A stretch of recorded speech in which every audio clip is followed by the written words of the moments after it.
और आज का हमारा वक्ता है, जो स्पीकर है, सिस्टर वर्षा पटेल। आप सब उनको जानते हैं। वो जो टॉपिक दिए हैं, आज एक सुंदर सा टॉपिक दिए हैं, good vibration, good life, how self love is the key to unlocking your greatness. उसके बारे में सिस्टर वर्षा ने बताएंगी। अभी मैं रिक्वेस्ट करूंगी सिस्टर नीलेंद्री को, से वर्षा को इंट्रोड्यूस करेंगे। Sister नीलेंद्री। Good afternoon to all. Today, our guest speaker, Sister Varsha Patel, will give her talk on good vibes, good life. How self-love is the key to unlocking your greatness. Sister Varsha Patel belongs to Ahmedabad, Gujarat. She is a member of Rohit Lal Gujarat Federation. By profession, she is an assistant professor in a government college in the state of Gujarat. She has completed her PhD in agriculture credit and development. She also holds a B.Ed degree. Currently, she is the president of Rohit Laj Ahmedabad. She is a council and executive committee member of Gujarat Federation. Previously, she was the chairman of Young Youth in the Gujarat Federation, co-opted council member of the Indian section, a national lecturer of the Theosophical Society Indian section. Also, she was the director and moderator of Young Youth Program in Gujarat, Bhavali, Bhubaneswar and Hyderabad. Apart from this, Sister Varsha is doing many social activities through Buddha Theosophical Order of Service in Gujarat. I welcome Sister Varsha to enlighten us by her illuminating talk. Welcome all of you. Thank you.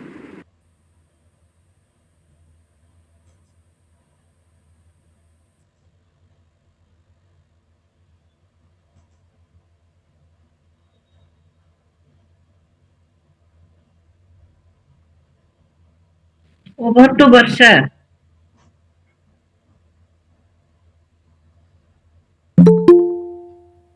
Oh yes. Now my screen is visible. Hello. Yes. Okay. Thank you so much for nice introductions. Respected Lodge President, Sister Mitalini ji, Pradeep sir, Secretary, and all dear members, a warm good afternoon, good evening to all of you. आज का जो मेरा विषय है वो थोड़ा young generation को touch करे ऐसा है, क्योंकि अभी करंटली मैं ये बुक पढ़ रही हूँ। बुक का नाम ही है गुड वाइब्स गुड लाइफ। इस बुक के जो ऑथर है वो है वैक्स किंग, और वैक्स किंग ने अपनी लाइफ में बहुत स्ट्रगल किया है, और स्ट्रगल के दौरान उन्होंने अपने जीवन से जो लेसन सीखे हैं, और इन्हीं लेसन से उन्होंने एक मोड पे वो आए कि जो भी हमारी लाइफ में घटनाएं घटती है तो इसके लिए 90% हम ही जिम्मेदार होते हैं।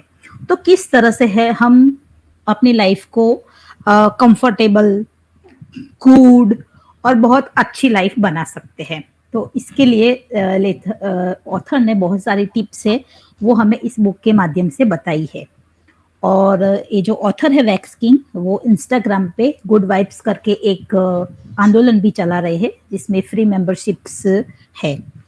तो ज्यादातर इस बुक को पढ़ते ऐसा ही लगा कि इसमें जो बातें बताई है वो ऑलरेडी हमारे थियोसॉफिकल सोसाइटी का जो लिटरेचर है इसमें हमें मैडम ब्लेवत्स्की ने, एनी बेसेंट ने, लेड पीटरसन ने बता ही दिया है। लेकिन जो कंटेंट को रखने का जो वे है वो थोड़ा यहाँ पे अलग है, लेकिन बात तो वो थियोसॉफी की ही है। तो मुझे लगा इवनिंग का प्रोग्राम है, ज्यादातर यंगस्टर्स आएंगे, तो इसीलिए मैंने ये टॉपिक चूज किया है। हम सभी अपनी लाइफ को वेरी सेटिस्फेक्शंस वाली, गुड, कंफर्टेबल, रिच और स्पिरिचुअल्स एंड सक्सेस से भरपूर बनाना चाहते हैं। कौन ऐसा आदमी होगा जो अपनी लाइफ को अच्छी बनाना नहीं चाहता है? हम सभी अपनी लाइफ को गुड बनाना चाहते ही चाहते हैं। इवन इस डायरेक्शन में हम कुछ प्रयत्न भी करते हैं, लेकिन कहीं ना कहीं जाके हमें जो सक्सेस जितनी मिलनी चाहिए इतनी नहीं मिलती है। इसीलिए कभी कभी हमें अपने जीवन में खालीपन लगता है, अधूरापन लगता है, ऐसा लगता है कि जीवन में सब कुछ होते होते भी कुछ किसी बात की कमी है। तो वो कौन सी बात की कमी है? क्यों हमारी लाइफ हमें एक भरपूर जॉयफुल, हैप्पी एंड सक्सेस वाली इतने प्रयत्नों के बावजूद भी नहीं लगती है? तो इसकी कुछ टिप्स ऑथर ने इस बुक्स में बताई है। तो अगर अपनी लाइफ को हमें गुड बनानी है या स्पिरिचुअल बनानी है, या हमको जैसी हमारी लाइफ को हम बनाना चाहते हैं, एक सक्सेसफुल संसारी का जीवन हम जीना चाहते हैं, हम सन्यासी का जीवन चाहते हैं, हम ध्यानी और योगी का जीवन चाहते हैं, तो हम अपनी लाइफ को जैसा चाहे ऐसा बना सकते हैं। किसके माध्यम से? तो हमारे वाइब्रेशंस के माध्यम से हम अपनी लाइफ को जैसा चाहे ऐसा मोड हम दे सकते हैं। जैसे एक लिक्विड है, तो लिक्विड को हम ग्लास में रखेंगे तो ग्लास का शेप वो धारण करेगा, इसको कटोरे में रखेंगे तो कटोरे का। तो इसी तरह से हमारी जो लाइफ है वो भी, हमारा पास्ट एकदम, अगर हम अपनी पास्ट लाइफ को देखें तो इसका हम प्रिडिक्शन कर सकते हैं, कुछ प्रॉब्लम्स का रूट कॉज भी हम देख सकते हैं। लेकिन अगर फ्यूचर का प्रिडिक्शन करना है तो सही हम अपने फ्यूचर का प्रिडिक्शन नहीं कर सकते हैं, क्योंकि हम अपने फ्यूचर्स में प्रेजेंट समय को जिस डायरेक्शन में मोड़ देंगे इसी हिसाब से हमारा फ्यूचर का शेप बनता जाएगा। तो हम फ्यूचर का प्रेडिक्शंस नहीं करेंगे। तो इसकी जो की है वो प्रेजेंट टाइम में है। तो हमारी प्रेजेंट लाइफ को अगर हम हाथ में लेते हैं तभी हम अपनी लाइफ को गुड बना सकते हैं। और इसमें जो मेन जो अहम भूमिका निभाते हैं वो है हमारे वाइब्रेशंस। क्योंकि कहते हैं ना थियोसॉफी में कि फ्रीक्वेंसी अट्रैक्ट फ्रीक्वेंसी। हम जिस प्रकार की हमारी एनर्जी होगी, जिस प्रकार के हमारे वाइब्रेशंस होंगे, जैसे हमारे आंदोलन होंगे, ऐसे ही सराउंडिंग जो घटनाएं हैं हमारे आसपास घटेंगी, ऐसे ही लोग, ऐसी ही परिस्थिति हमें मिलेंगी। तो वाइब्रेशंस है वो हमारी लाइफ में अहम भूमिका बचते हैं। अब हम अपनी लाइफ को गुड बनाना चाहते हैं। गुड को यहाँ पे हम अपने अपने हिसाब से यहाँ पे देखेंगे। तो इसके लिए पहले हमारी जो सेल्फ है इसको साथ हमें कनेक्ट रहना पड़ेगा। हम ज्यादातर आप सभी अपने आप को एक क्वेश्चन पूछे कि क्या आप 24 घंटे हम हमारी सेल्फ के साथ क्या जुड़े रहते हैं? ज्यादातर हम अगर इसका एक साइलेंस एक सेकंड अगर हम इसका देखेंगे तो ज्यादातर हम अपनी सेल्फ के साथ बहुत ही कम समय जुड़े रहते हैं।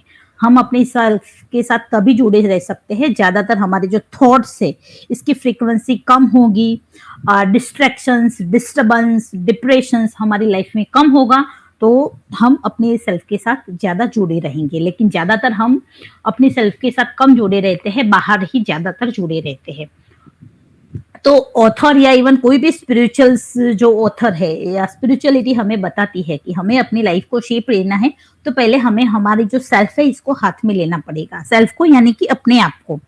तो इसीलिए यहाँ पे सेल्फ के साथ एक लव शब्द को जोड़ दिया है कि क्या आपको आपकी लाइफ कंफर्ट बनानी है तो इसके लिए पहले इसकी जो शुरुआत होगी वो लव से करनी होगी। तो लव है वो जो सच्चा जो प्रेम है, निस्वार्थ जो प्रेम है, जो वाइब्रेशंस के लेवल पे सबसे हाईएस्ट इसको रखा गया है। क्योंकि जो at the fate of the master में भी बताया गया है कि जो लव है वो सभी सद्गुणों की माता है। Love is a mother of all virtues. तो जो लव है वो हमें अपने आप से करना है। जब हम अपने आप को अनकंडीशनली लव करेंगे, हम जैसे है ऐसे अपने आप को स्वीकारेंगे, तब जाके हम अपने आप से के साथ कनेक्ट रहेंगे। तो यहाँ पे ऑथर ने सेल्फ लव की क्यों बात की है?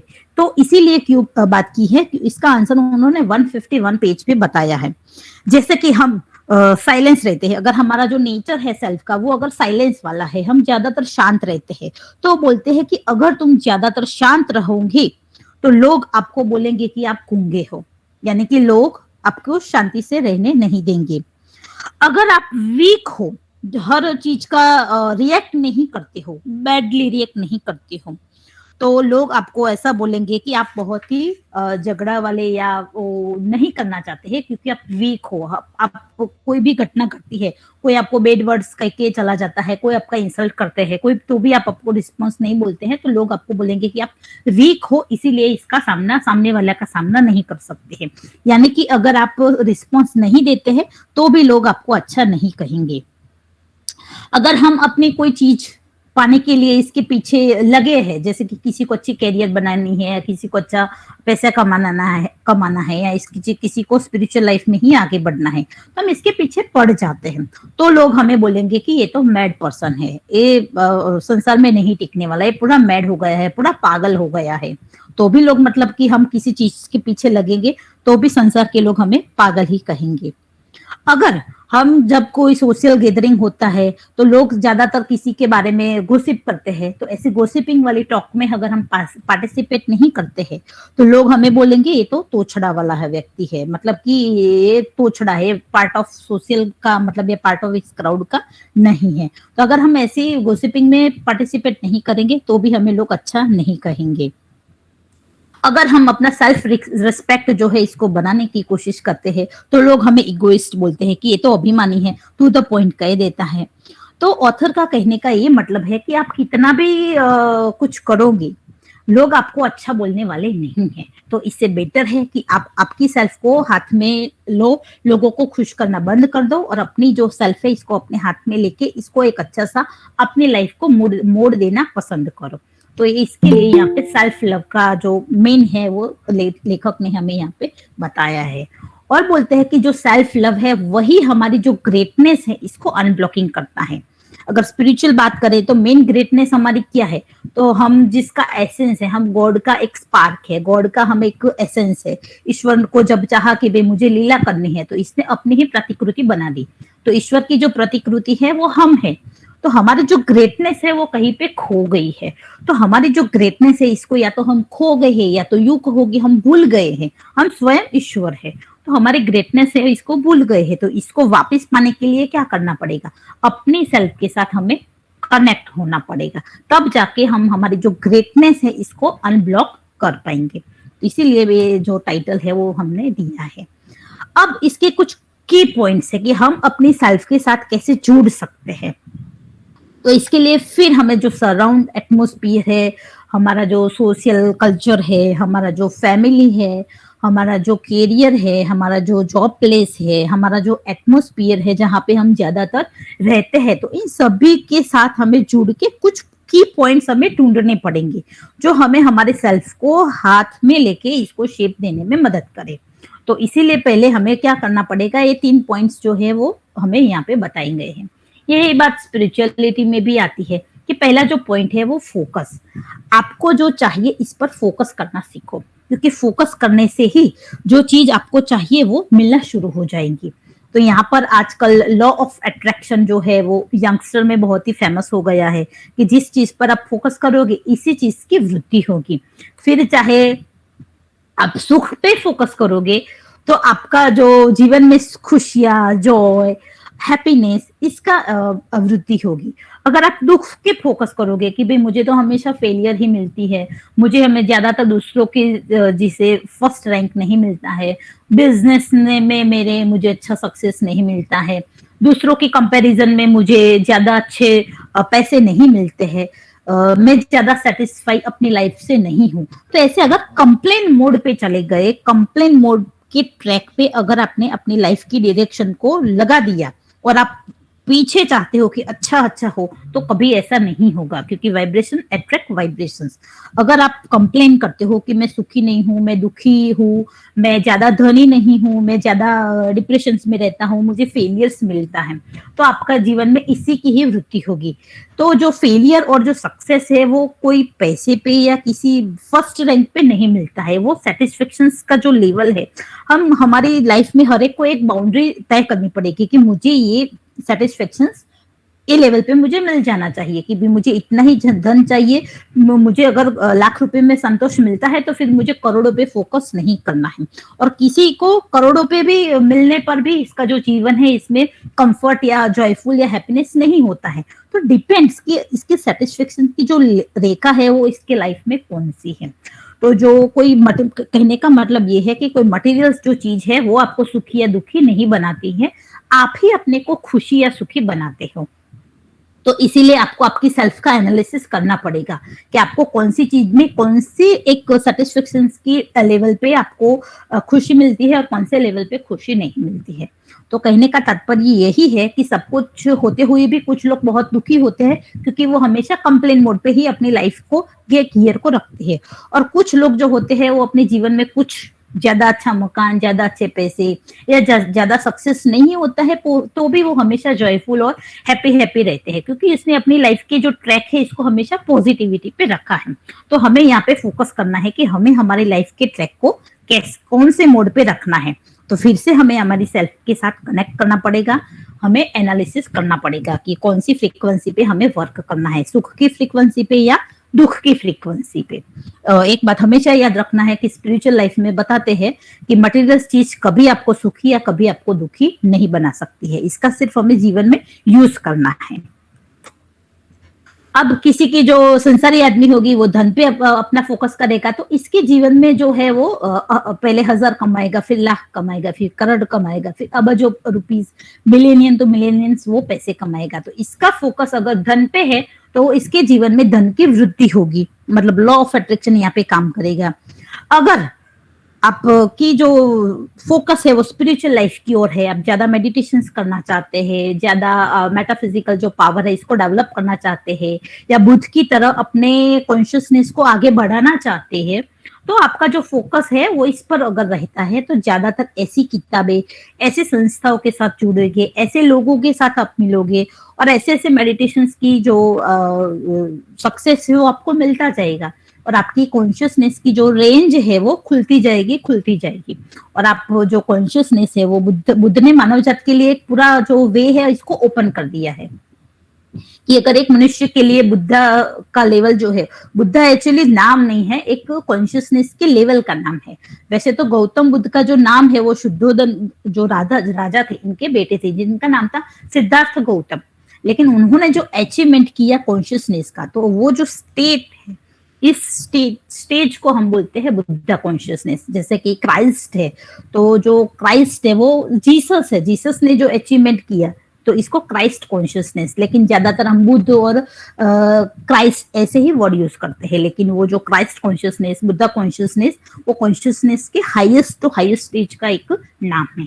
तो कहने का मतलब ये है, तात्पर्य ये है कि आप जिस पर फोकस करोगे तो लॉ ऑफ अट्रैक्शन की तरह, जैसा लोहा है वो मैग्नेट रखोगे तो मैग्नेट की ओर जाने ही वाला है। तो प्रकृति का भी यही लॉ है कि आप जिस पर फोकस करोगे इसी की आपके जीवन में वृद्धि होगी। तो आप अपनी लाइफ को गुड बनाना चाहते हो, स्पिरिचुअल बनाना चाहते हो या ज्यादा अमीर बनना चाहते हो या लोग आपके बारे में जाने, आपको नेम एंड फेम चाहिए, तो आप इस पर फोकस करना शुरू कर दो।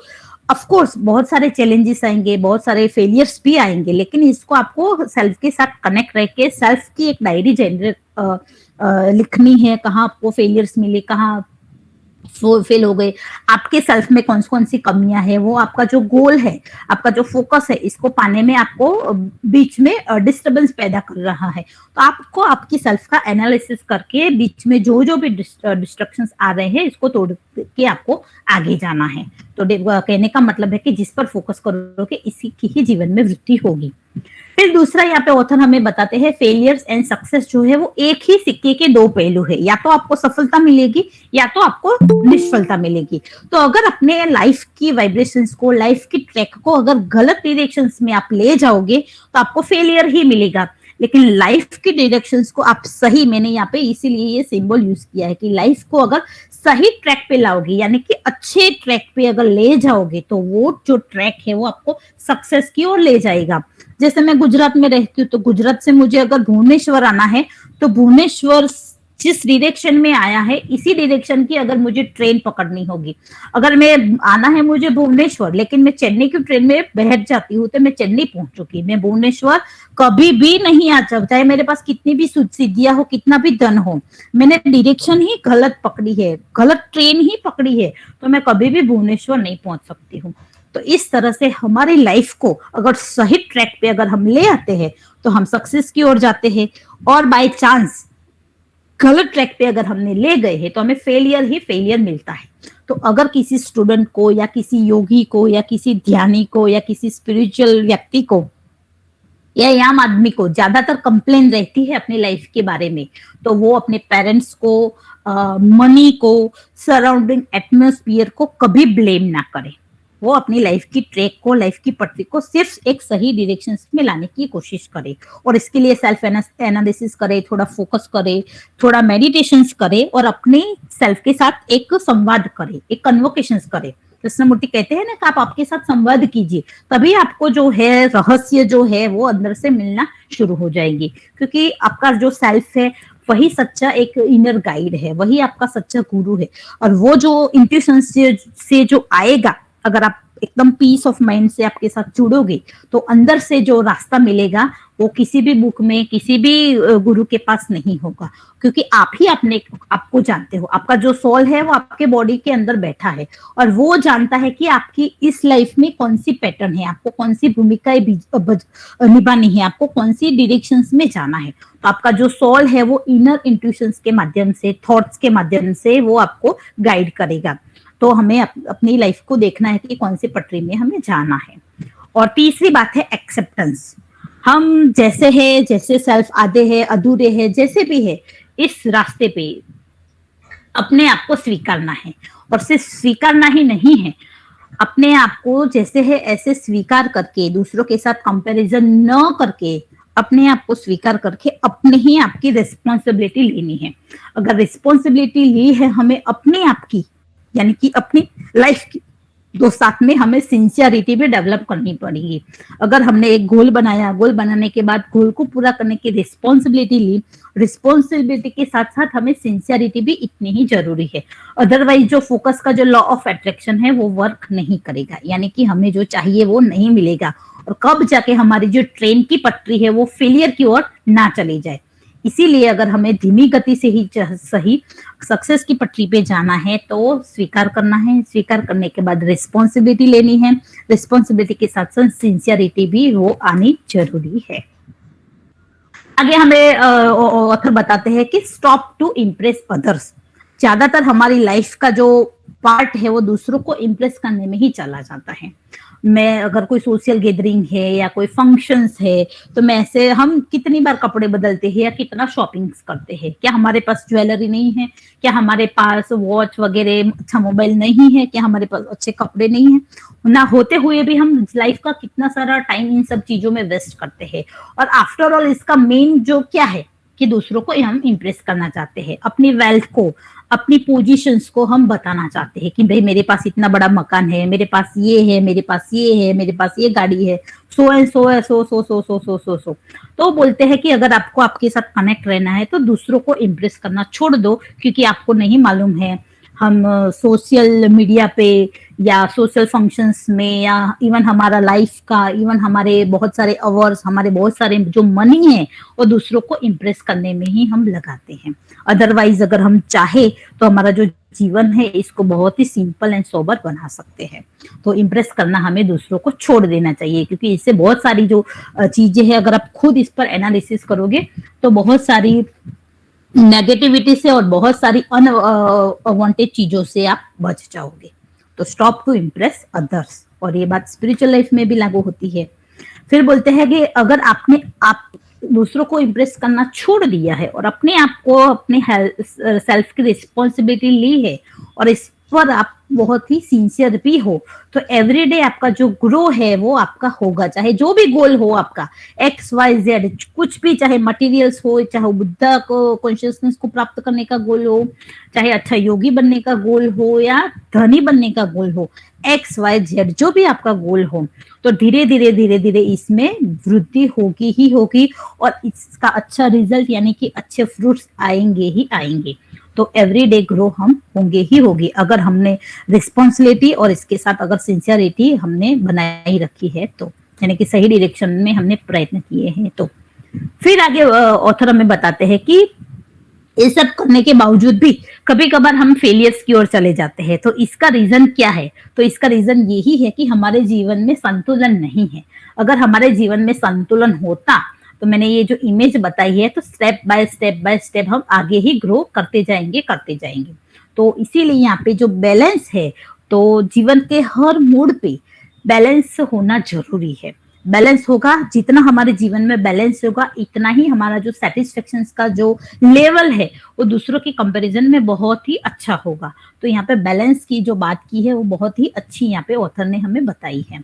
तो कहाँ हमें बैलेंस करना है, तो कहाँ पे हमें ज्यादा वर्क करना है और कहाँ पे रेस्ट करना है, तो इसका जो बैलेंस है हमें करना आना चाहिए। ऐसा नहीं है कि वर्क करते समय हम रेस्ट नहीं कर सकते हैं। अभी हम जो भी डेवलप कंट्री है, जैसे जापान है, जर्मनी है, तो यहाँ वहां पे ऑफिस में बीच में 30 मिनट्स का ब्रेक दिया जाता है। मान लो कि किसी की 10 घंटे की जॉब है, तो बीच में वो 15 मिनट्स का 20 मिनट्स का ऐसे ब्रेक देते हैं रेस्ट के लिए, क्योंकि बॉडी को स्ट्रेचिंग, अच्छा एटमोस्फियर, थोड़ा रेस्ट माइंड को और बॉडी को देना जरूरी है। तभी हम इसकी जो एफिशिएंसी है वर्क पे दिखाई देंगी। तो कभी कभी ज्यादा अच्छा वर्क करने के लिए बीच में रेस्ट करना भी जरूरी है, लेकिन हमने एक सुपरफास्ट गियर में अपनी लाइफ को डाल दिया है और रेस्ट करना भूल गए हैं, तो भी बोलते हैं कि हमारी जो पटरी है वो कभी कभी नीचे की ओर उतरने की संभावना ज्यादा है। इसलिए कभी कभी आप लाइफ में देखते हो कि बहुत हार्ड वर्किंग होते हैं बच्चे, लेकिन अच्छे परसेंटेज वो नहीं लाते हैं, क्योंकि ऐसे अपने माइंड को, अपनी बॉडी को इतना कंफ्यूज बना दिया है कि वो रेस्ट करना ही भूल जाते हैं। तो कभी कभार इनको जो सक्सेस मिलना चाहिए वो नहीं मिलता है। इसलिए बोलते हैं ना कि वर्क करो, अच्छी बात है, लेकिन स्मार्ट वर्क करो। और स्मार्ट वर्क की जो की है वो तभी हमें अंदर से आ सकती है जब हम हमारी माइंड को और हमारी बॉडी को जब भी जरूरत पड़े तब हम रेस्ट कर सकते हैं। इसीलिए अभी अब कोरोना के बाद इस बार देखो कितने सारे लोग घूमने गए, समर वैकेशन में घूमने चले गए हैं, क्योंकि जरूरी है। अपने आप को 2 साल से 3 साल से घर में बंद करके रखा था, तो वो रेस्ट करना जरूरी है, क्योंकि इन 3 सालों में लोगों ने बहुत सारा स्ट्रगल भी देखा, अपनी लाइफ की इनसिक्योरिटी को, अनसर्टेनिटी को भी उन्होंने जाना। तो बीच में रेस्ट लेना जरूरी है, तभी हम रिचार्ज होके और अच्छा स्मार्ट वर्क कर सकते हैं।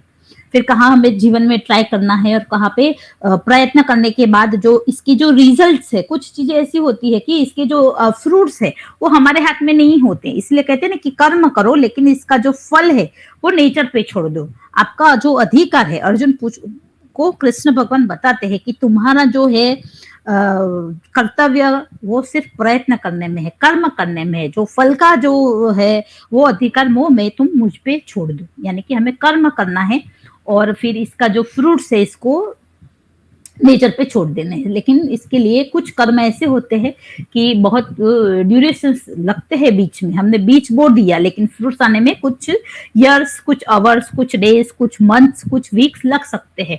तो नेचर पे हमें छोड़ देने हैं, अधूरे नहीं होने हैं।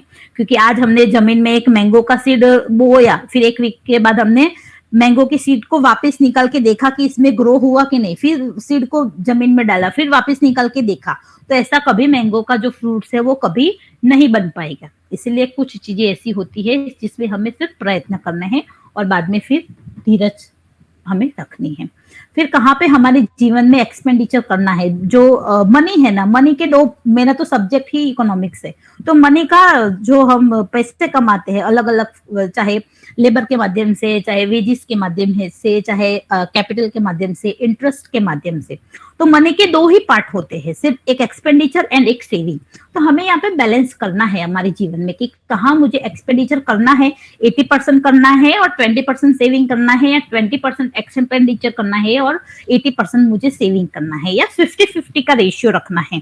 तो वो जो की है वो आपको पढ़ो से नहीं सिखाएगा। इसकी जो की है, कितना वेटेज रखना है एक्सपेंडिचर में और कितना परसेंटेज सेविंग करना है, वो आपको डिपेंड्स अपॉन यू। तो यहाँ पे दोनों के बीच में हमें बैलेंस करना आएगा, तो कभी भी मनी की शॉर्टेज नहीं होगी। कोरोना के बाद हमने देखा कि काफी सारे लोगों ने सुसाइड कर दी ड्यू टू मनी। तो अगर जीवन में हमें बैलेंस करना आता है मनी का, तो जो हमने पास्ट में जो अगर सेविंग किया है, तो वो ऐसे 3 से 4 साल, 5 साल, 10 साल हम आराम से अपने जीवन को गुजर सकते हैं। तो इतना हमें आना चाहिए बैलेंस का। तो मनी भी जरूरी है, मनी जरूरी नहीं भी है, लेकिन मनी जो है वो कभी हमारी स्पिरिचुअल लाइफ में और संसारी लाइफ में कभी हार्मफुल नहीं होते हैं। लेकिन मनी का अगर हम डिसएडवांटेज लेना शुरू करते हैं, तभी वो हमें हार्मफुल होते हैं। फिर जीवन में कौन सी चीज को पकड़ना है और कौन सी चीज को छोड़ना है, यानी कि कब रिलीज करना है, कब कैच करना है, वो हमें आना चाहिए। ट्रेन को पकड़ना टाइम पे जरूरी है, लेकिन ट्रेन में बैठने के बाद जब हमारा स्टेशन आ जाता है, तो इसी ट्रेन को छोड़ना भी आएगा, वरना हम डेस्टिनी पॉइंट पे नहीं जाएंगे। तो इस तरह से जीवन में कौन सी चीज को पकड़ना है और कौन सी चीज को टाइम पे रिलीज कर देना है, तो वो हमें आना चाहिए। फिर कब हमें जीवन में सीरियस होना है और कब हमें हमारे नेचर को माइल्ड मोड पे रखना है, तो दोनों के बीच में हमें जो बैलेंस है वो करना आएगा। और ये बैलेंस जो है वो हमारा शरीर का हो चाहे मन का हो, जब वो बिगड़ जाता है, तभी हमारी जो लाइफ है वो डिजीज से भरपूर हो जाती है, फेलियर से भरपूर हो जाती है। तो ये जो बैलेंस वर्ड है वो बहुत ही इंपॉर्टेंट है। वो स्पिरिचुअल लाइफ में हो, संसारी लाइफ में हो, इवन कुछ लोग ऐसे भी है वो दोनों लाइफ अच्छे से जीते हैं। कुछ योगी ऐसे है जिनकी शादीशुदा जिंदगी भी है, वो अच्छे पैसे भी कमाते हैं और अच्छा इनका मेडिटेशन का जो ग्रोथ है, समाज में अच्छी सर्विस भी करते हैं, अच्छी सेवा भी करते हैं, अच्छा ध्यान भी करते हैं। तो इनको जो बैलेंस की जो की है अपने लाइफ में, कब रेस्ट करना है, कब वर्क करना है, वो बैलेंस करना आ गया है। तो वो अच्छे संसार की लाइफ भी अच्छे से जीते हैं और योगी की लाइफ भी अच्छे से जीते हैं। तो ये बैलेंस वर्ड है, वो हमें अब अपनी लाइफ में कहाँ कितनी फ्रिक्वेंसी पे बैलेंस करना है, इस वर्ड को वो हमें सीखना पड़ेगा। लेकिन कभी सीख पाएंगे जब हम अपनी सेल्फ के साथ कनेक्ट रह पाएंगे। अब बैलेंस की चलो बात हो गई, अब हमें टाइटल क्या था, सेल्फ लव। तो सेल्फ लव में अब हम अपने आप को जैसा है ऐसा स्वीकार करते हैं। अब हमें चेंज करना है, बदलना है, ग्रो करना है, तो कुछ तो आगे बढ़ना पड़ेगा ना। एक स्टेप जीवन में एक डिसीजन लेना पड़ेगा। डिसीजन लेने के बाद इस पर एक्शन करना शुरू होगा, तभी हम अपने आप को चेंज कर पाएंगे। तो जो चेंज करना हमने ठान लिया कि अब नहीं, मैं ऐसा जीवन नहीं जीऊंगा, अपने जीवन को मैं बदल के रहूंगा, मेरे जो गोल है इसको पूरा करके ही मैं रहूंगा। तो जो चेंज करना शुरू करते हैं, इसी को जीवन में चांस मिलता है। ये जो मैंने यहाँ पे बताया है, स्पेलिंग क्या है चेंज का, CHANGE। तो जो चेंज करना चाहते हैं इनको ही जीवन में चांस, CHANCE, इन्हीं को जीवन में चांस मिलना शुरू हो जाता है। यानी फिर से लॉ ऑफ अट्रैक्शन हुआ कि आपने चेंज करना ठान लिया, इस पर फोकस करना शुरू किया, तो आपको चांस मिलने शुरू हो जाएंगे। लेकिन इस कौन कौन से चांस मिले आपको, अपॉर्चुनिटी कौन कौन सी मिली, तो वो आपको पहचानना आना चाहिए। तो जो चेंज करना चाहते हैं इसको जीवन में चांस मिलता ही मिलता है। प्रकृति ऐसी अपॉर्चुनिटी देती ही देती है। लेकिन कोने में सिर्फ एक डिसीजन मुझे बदलना है, एक थॉट्स आई, लेकिन एक्शन शुरू नहीं किया तो आपको चांस नहीं मिलेगा। तो आपको यहाँ पे बॉडी को, माइंड को भी एक्शन में लाना पड़ेगा, तब जाके आपकी जो स्टाइल है, आपकी जो पर्सनालिटी है वो चेंज होगी। यहाँ पे योगी की पर्सनालिटी कहो या संसारी की पर्सनालिटी कहो, मैंने पर्सनालिटी की जगह यहाँ पे स्टाइल शब्द यूज किया है।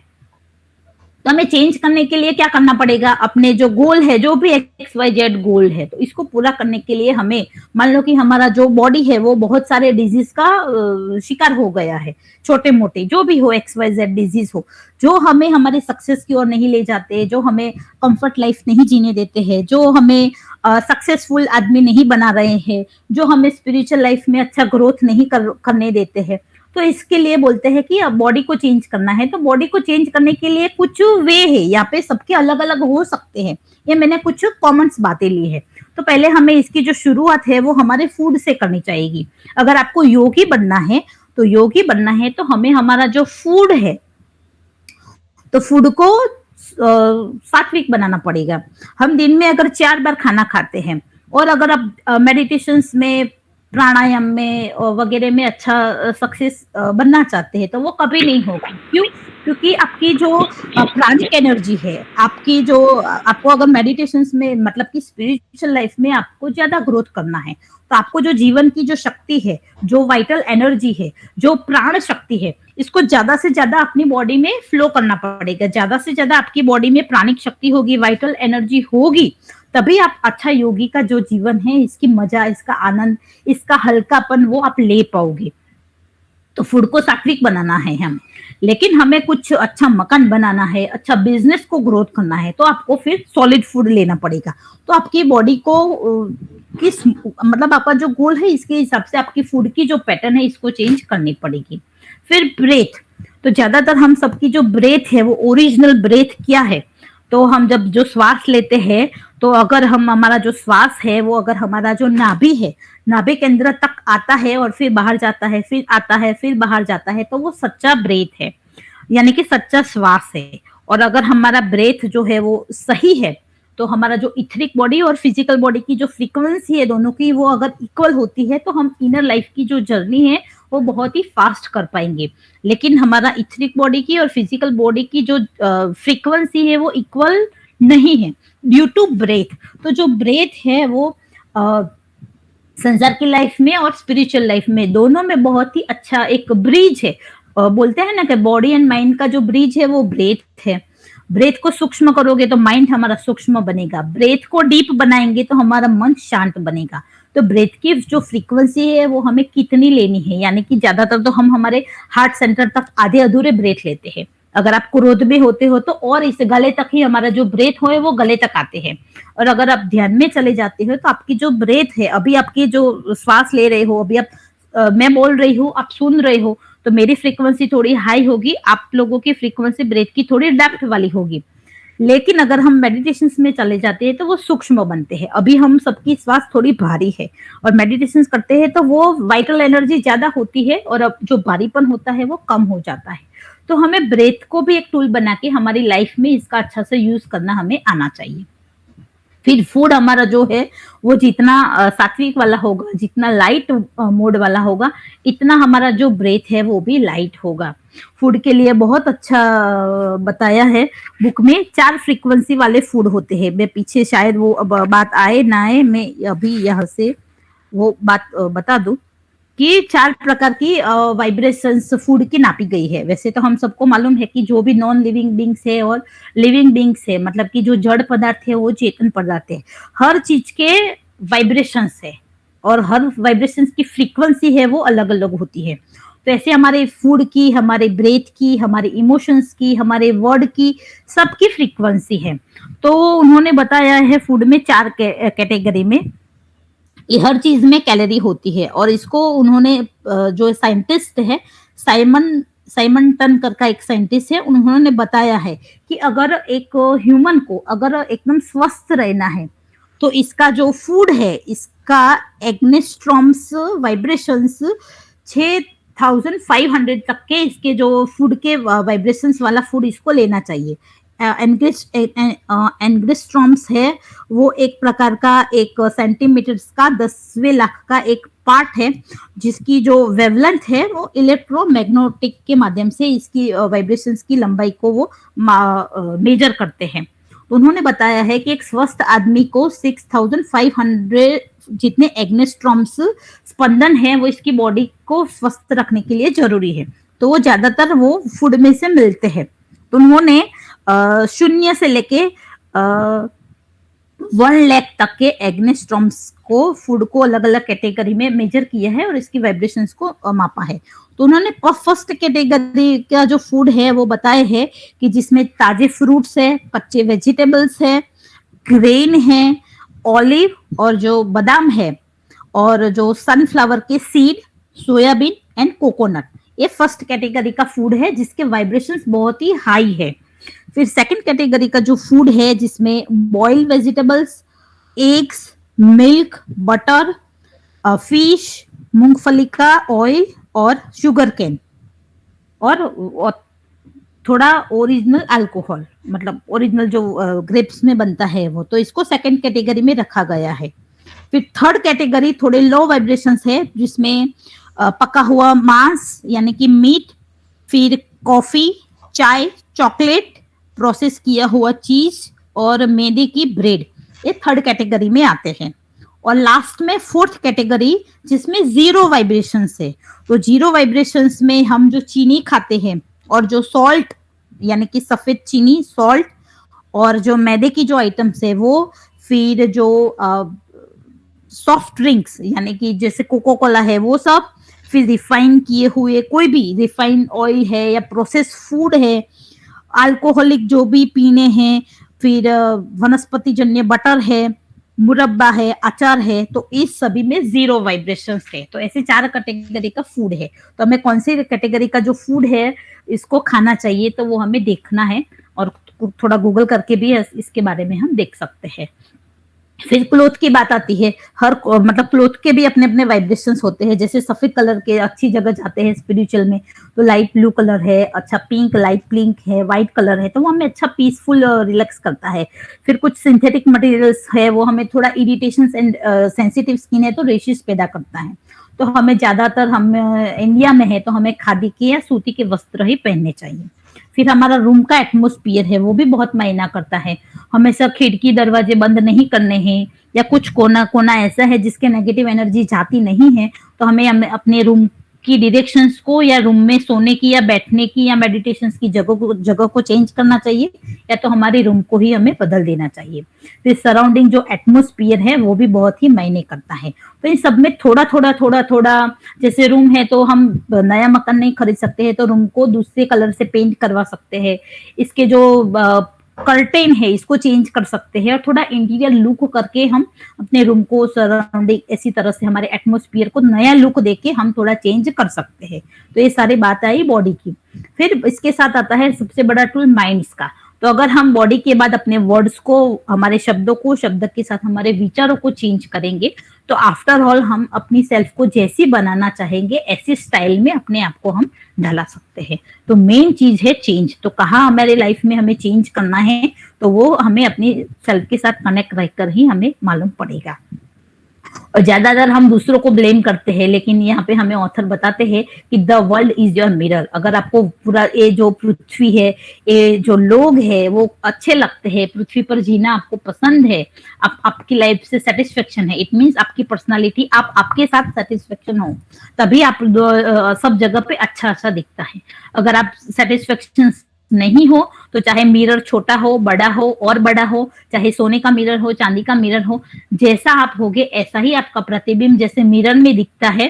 सोने चांदी से, छोटा बड़े से कोई मायना नहीं रखता है। इसी तरह से आपकी लाइफ में ज्यादा पैसे है या ज्यादा पैसे नहीं है, बड़ा मकान है, बड़ा मकान नहीं है, आपके इनर, आपका आंतरिक जगत जैसा होगा ऐसा ही आपको आउटर जो वर्ल्ड है वो दिखेगा। तो अगर अब पूरे वर्ल्ड को बदलना है तो अपने आप को पहले बदलो, क्योंकि जैसी सृष्टि वैसी, जैसी दृष्टि वैसी ही सृष्टि। फिर लास्ट में हम वाइब्स की बात करते हैं, जिस पर ऑथर ने ज्यादा वजन दिया है। तो बोलते हैं कि कुछ कॉमन सिम्टम्स ही यहाँ पे मैंने लिए हैं। जो वाइब्स की बात की है, तो वाइब्स को इस तरह से, वाइब्रेशंस है वो इस तरह से हम, इसकी जो तरंगे है, इसकी जो लंबाई चौड़ाई है, इसको इस तरह से हम स्पेक्ट्रोमीटर्स में नाप सकते हैं। तो बोलते हैं कि आप जो हैबिट्स है हमारी, किसी को तम्बाकू खाने की हैबिट्स है, किसी की अल्कोहल पीने की हैबिट्स है, किसी को शाउट बहुत जोर से बात करने की हैबिट है, तो वो जो हैबिट है इससे हमें पता चलता है कि हमारे वाइब्रेशंस लो फ्रीक्वेंसी में वर्क करते हैं या हाई फ्रीक्वेंसी में। अगर हमारी हैबिट अच्छी है, शांति से हर चीज को उठाते हैं, हर चीज को प्यार से रखते हैं, प्यार से किसी को बुलाते हैं, अच्छे से बात करते हैं, तो वो हमारी हाई वाइब्रेशंस की फ्रीक्वेंसी को अट्रैक्ट करती है। तो जैसे फ्रीक्वेंसी होगी, इसी प्रकार के लोग, इसी प्रकार की घटनाएं हमारे जीवन में बनेगी। अगर फ्रीक्वेंसी लो है तो हमेशा आपको चिल्ला कर ही बात करनी है। किसी को पनिशमेंट दोगे तभी वो आपकी बात मानेगा। तो आपके जीवन में ऐसे ही लोग मिलते जाएंगे जिस पर हमेशा आपको चिल्लाना ही पड़ेगा। लेकिन अगर आप प्यार से बात करते हो, अच्छे से बात करते हो, तो हमेशा ऐसे ही लोग मिलेंगे जिसके साथ आप हमेशा प्यार से ही बात करेंगे। तो आपको अगर लो फ्रीक्वेंसी से हाई फ्रीक्वेंसी में जाना है तो आपकी हैबिट को आपको चेंज करना पड़ेगा। तो आप आसपास के जो लोग हैं, या तो इनका आप अपने आप को बदलेंगे तो धीरे धीरे आपके वाइब्रेशन से, आपकी ओरा से आजू बाजू के जो लोग हैं, आजू बाजू की जो घटनाएं हैं वो भी चेंज होना शुरू हो जाएंगी। फिर वही सेम बात है वो इमोशंस में लागू होती है। फिर इंटेंशन, तो आप कोई भी अच्छा कार्य करते हो या बुरा कार्य करते हो तो डिपेंड्स, वो घटना के पीछे, वो कार्य के पीछे आपका जो इंटेंशन है वो भी आपके वाइब्रेशंस को अट्रैक्ट करता है। जैसे कुछ लोग होते हैं वो बहुत अच्छा बोलते हैं, बहुत अच्छा लिखते हैं, बहुत अच्छा वर्क करते हैं, लेकिन इसके पीछे का जो इंटेंशन है वो सेल्फिश वाला है, तो इसका जो जैसा रिजल्ट है वो मिलता नहीं है। अगर आपका इंटेंशन कोई भी घटना के पीछे एकदम निस्वार्थ है, तो आपका जो फ्रीक्वेंसी है वो हाई होगा, तो हमेशा आपकी ऐसी अपॉर्चुनिटी मिलती ही जाएगी, जिससे आप निस्वार्थ भाव से कार्य करेंगे। और जितने निस्वार्थ भाव से आप सर्विस दोगे लोगों को भलाई के लिए विथआउट एनी बैड इंटेंशंस, तो आपके जो गुड कर्मास है वो हमेशा इंक्रीज होंगे। और अगर आपका इंटेंशंस गलत है, तो आपको ऐसे ही काम मिलते जाएंगे कि जिसके पीछे आपका स्वार्थ का भाव है, और स्वार्थ का भाव होगा तो आपको बैड कर्मा आपके जीवन में ज्यादा इंक्रीज होते ही जाएंगे। तो डिपेंड्स आपका इंटेंशन किस प्रकार का है। जैसे चाकू है, तलवार है, डॉक्टर में हाथ में चाकू आता है तो वो किसी की लाइफ को बचाने का कोशिश करता है, और एक लुटेरे के हाथ में चाकू आएगा तो वो किसी का जान भी ले सकता है। तो डिपेंड्स की घटना के पीछे हमारा इंटेंशंस क्या है, और हमारे आसपास जो भी चीज वस्तु अवेलेबल है तो इसको किस इंटेंशन से हम यूज करते हैं। किसी को हम अच्छी चीज बहुत ही प्रेरित होके सॉफ्ट नेचर से देते हैं, लेकिन सामने वाले का लेने का इंटेंशन खराब होता है तो वो हमारे चीज को तोड़ के ही हमें वापस देता है। तो इंटेंशंस हमारा कौन सा है, लो फ्रीक्वेंसी वाला है या हाई फ्रीक्वेंसी वाला, तो इसका जो जज है वो तो हम ही कर सकते हैं। बाजू वाला या हमारे पेरेंट्स या हमारे चिल्ड्रंस या हमारा जो गुरु है, हमारे जो मास्टर्स है, वो नहीं कर सकते हैं। तो हमारा इंटेंशन हर घटना के पीछे कौन सा है वो हमें देखना चाहिए। फिर फूड, तो फूड की जो बात की मैंने फ्रीक्वेंसी वाले की, फूड हमें अगर सात्विक लेना है तो हमें योगी का जीवन जीना है, स्पिरिचुअल्स, अच्छी मेडिटेशन, ज्यादा आवर की मेडिटेशन करनी है तो हमें हाई फ्रीक्वेंसी वाला ही फूड पसंद करना है। फिर मेडिटेशन, तो अगर हम, ऐसा नहीं है कि 1 घंटे का मेडिटेशन करो तभी वो मेडिटेशन नहीं, अगर डेली लाइफ में अगर आप 15 मिनट, वैसे तो बोलते हैं कि आपकी जितनी एज है इसके हिसाब से इतने मिनट का मेडिटेशन करना चाहिए। तो अगर आपका मेडिटेशन आप करते हो, आपकी ब्रेथ के साथ आप कनेक्ट होते हो, माइंड थोड़ा शांत होता है, तो वाइब्रेशंस चेंज होती है, आपका जो ओरा है वो चेंज होता है। तो मेडिटेशन के माध्यम से भी हम अपने वाइब्रेशंस को ऑन ऑफ मोड पे ले जा सकते हैं। फिर प्लेस, तो हमारा वाइब्रेशंस अगर हाई है, बार बार एक ही जगह पे हम मेडिटेशन करते हैं, तो वो जगह, वो कमरा, वो घर और आजू बाजू का जो एटमोस्फियर है वो वाइब्रेट करने लगता है। अच्छे अच्छे लोग आना शुरू होते हैं, अच्छे अच्छे लोग मिलना शुरू होते हैं, अच्छा अच्छा सब कुछ होना शुरू हो जाता है। तो प्लेस से भी आप, और कुछ लोग हैं जैसे कोई लुटेरा है तो इसको अच्छे मंदिर में भी बिठा दो तो वो मंदिर के वाइब्रेशन को भी वो डाउन कर सकता है। तो हर प्लेस के भी अपने वाइब्रेशंस है, लेकिन प्लेस के वाइब्रेशंस में वृद्धि या कमी हम अपनी ऑरा के माध्यम से कर सकते हैं। तो इसके लिए मेडिटेशन एक सबसे बड़ा अच्छा टूल है। जैसे बनारस में एक, आई थिंक बनारस में ही एक, बनारस में या कोलकाता में एक घर था, मकान था, तो वहां पे कोई भी रात नहीं रुकता था, क्योंकि कोई भी व्यक्ति अगर वहां पे रात रुकता तो इसका डेथ हो जाता था, क्योंकि बहुत सारे भूत प्रेत इस घर में रहते थे, यानी कि लो एनर्जी फ्रीक्वेंसी वाले लोग वहां पे रहते थे और वो किसी भी मनुष्य को अंदर नहीं आने देते थे। तो बाय चांस एक बार रामकृष्ण परमहंस को वहां पे रुकना हुआ, तो बोलते हैं कि इनके वाइब्रेशंस इतने हाई थे कि सारे जो भूत प्रेत थे वो मकान को छोड़ के चले गए। तो वो डिपेंड्स कि हम वाइब्रेशंस के माध्यम से बहुत अच्छा कार्य कर सकते हैं। फिर बुक्स, वाइब्रेशंस जैसी आपकी हो कि ऐसी अच्छी फ्रीक्वेंसी वाली अच्छी बुक्स जो है वो आपके हाथ में आएंगी, या तो नहीं आती है तो अपने वाइब्रेशंस को चेंज करो, तो ऐसी बुक्स ऐसी आपको आनी शुरू हो जाएंगी। कहते हैं ना हर पदार्थ का अपना एक वाइब्रेशन होता है, तो जो बुक्स है तो बुक्स को भी ऑथर ने कौन से इंटेंशन से लिखी है तो वो भी आपकी लाइफ में बहुत सारी अच्छी भूमिका निभा सकते हैं। और लेट बीटर सर तो ऐसा कहते हैं कि आप मेडिटेशन ज्यादा करो, कम पढ़ाई करो, और जितनी भी पढ़ाई की है इसको प्रैक्टिकल लाइफ में आप अप्लाई करना शुरू करो, तो बुक के जो सेकेंडरी वर्ड्स है वो आपकी विजडम बनना शुरू हो जाएंगी। और बुक को पढ़ने से पहले जैसे हम थियोसॉफी लिटरेचर को पढ़ते हैं तो इसका जो ऑथर है इसको थोड़ा, इस पर थोड़ा मेडिटेशन करो, तो उन्होंने कौन से लेवल पे रह के ये जो बुक को लिखा है, तो अगर आपका माइंड सूक्ष्म है तो आप इस ऑथर के लेवल को टच कर सकते हो। और बुक में जो लिखा है हो सकता है कभी कभार आप जो जानते हो हर बात को एक्सप्लेन नहीं कर सकते हो, तो बोलते हैं कि बुक से भी ज्यादा जो नॉलेज है वो आप वहां से ले सकते हो, क्योंकि कुछ ऐसी बुक्स है जैसे कि लाइट ऑन द पाथ है, वॉइस ऑफ द साइलेंस है, सीक्रेट डॉक्ट्रिन्स है, तो हम पढ़ते हैं लेकिन इतना लेखक ने कौन से लेवल से वो बात कही है वो हम नहीं समझ सकते हैं। तो बोलते हैं कि आप अगर मेडिटेशन करके वो बुक को पढ़ते हो तो इसकी जो हाई फ्रीक्वेंसी वाले जो वाइब्रेशंस है वो आपको अट्रैक्ट करेंगे। लेकिन अगर आप पॉर्न और लिटरेचर्स या ऐसी गलत बुक्स को पढ़ोगे तो वो आपको गलत दिशा में ले जाएंगे। तो अच्छी बुक्स है वो अच्छे वाइब्रेशंस, और गलत बुक्स है वो लो वाइब्रेशंस में हमें लेके जाती है। फिर पंच महाभूत, तो यहाँ पे पंच महाभूत यानी कि जो नेचर के 5 एलिमेंट है, अर्थ एलिमेंट है, फायर एलिमेंट है, वाटर है, एयर है एंड स्काई। तो पंच महाभूतों का यूज करके हम वाइब्रेशंस को हाई कर सकते हैं। जैसे अर्थ है, हमारी मूड अच्छा नहीं है, सैड मूड है, तो अगर हम नहा लेते हैं नमक के पानी से तो हमारा जो ऑरा है वो थोड़ा क्लींस हो जाता है। हम रूफ पे चले जाते हैं हमारे मकान की, तो वहां पे गार्डनिंग करते हैं या नेचर के साथ रहते हैं तो हमारा वाइब्रेशन से वो थोड़ा बढ़ जाता है। तो हम पंच महाभूत यानी कि नेचर के जो 5 एलिमेंट है, अग्नि, पृथ्वी, जल, वायु और आकाश, तो इनका यूज करके भी हम हमारी फ्रीक्वेंसी को हाई और लो कर सकते हैं। और लास्ट में है ग्रेटिट्यूड, कि हर चीज को आप ग्रेटिट्यूड करना शुरू करो, कंप्लेन करना बंद कर दो। अगर आपके जीवन में ज्यादा कंप्लेन है तो आपके वाइब्रेशन लो है, और अगर आपको पास ग्रेट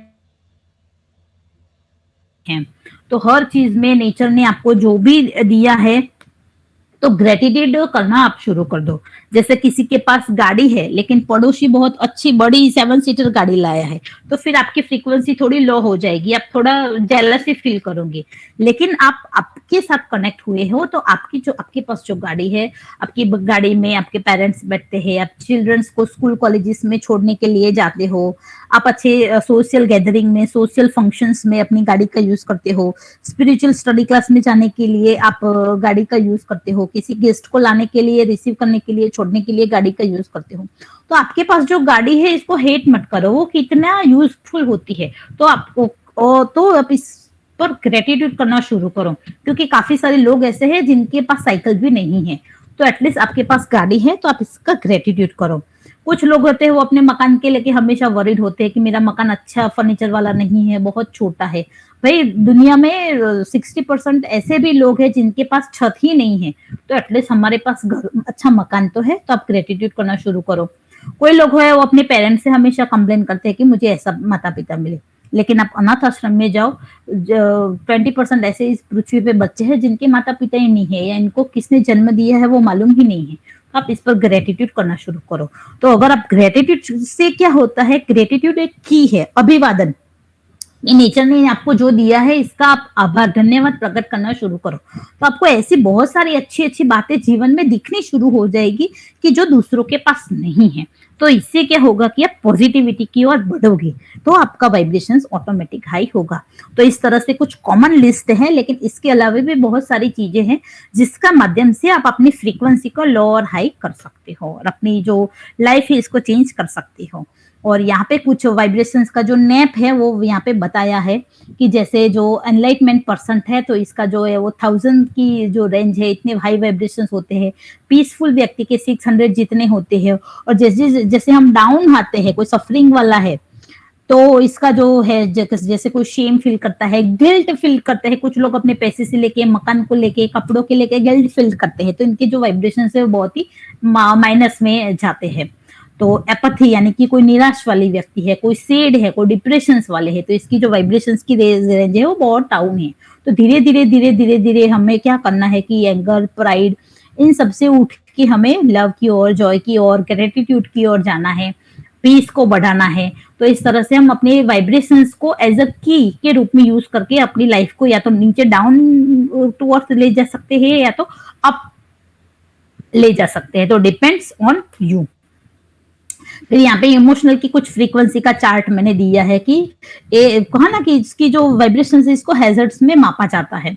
तो यहाँ पे स्ट्रॉन्ग और वीक दो ग्रीन कलर से ऊपर का जो चार्ट है, ग्रीन, ब्लू, वायोलेट, और नीचे जो ऑरेंज कलर के जितने भी शेड है वो वीक वाइब्रेशंस है, और ऊपर के जो ग्रीन से ऊपर के जो जितने भी हमारी इमोशंस का जो स्टेज है वो बहुत ही हाई फ्रीक्वेंसी हमें बताती है। तो हमें अब कौन से वाइब्रेशंस हमारे मन में, कौन सी इमोशंस का हमें को हमारे जीवन में स्थान देना है, एंजाइटी को देना है, रिग्रेट को देना है, हेट को देना है, या ब्लिस को देना है, फॉरगिवनेस को देना है, पीस को देना है, जॉय को देना है, तो वो हम पर डिपेंड करता है।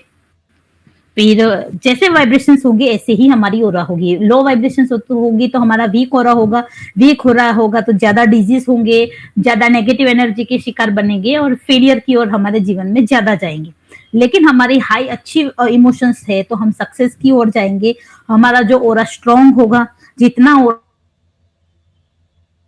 भी कम होंगे, तंदुरुस्त हम होंगे, हल्के फुल्के रहेंगे और हमेशा चीयरफुल और आनंद एंड ब्लिसफुल के स्टेज में हम रहेंगे।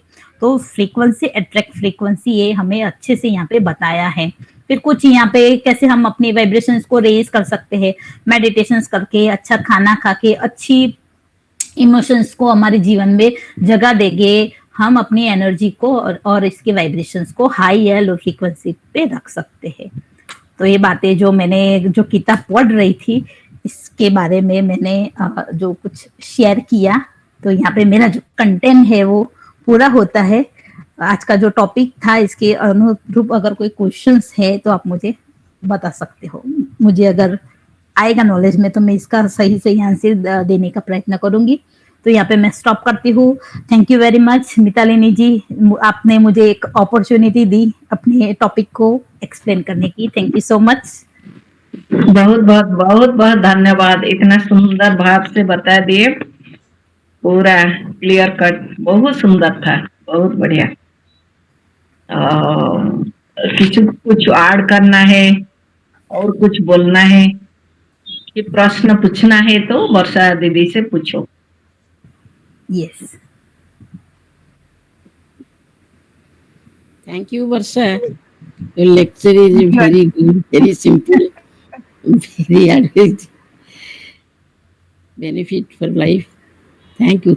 Many thanks, Varsha. Thank you aunty.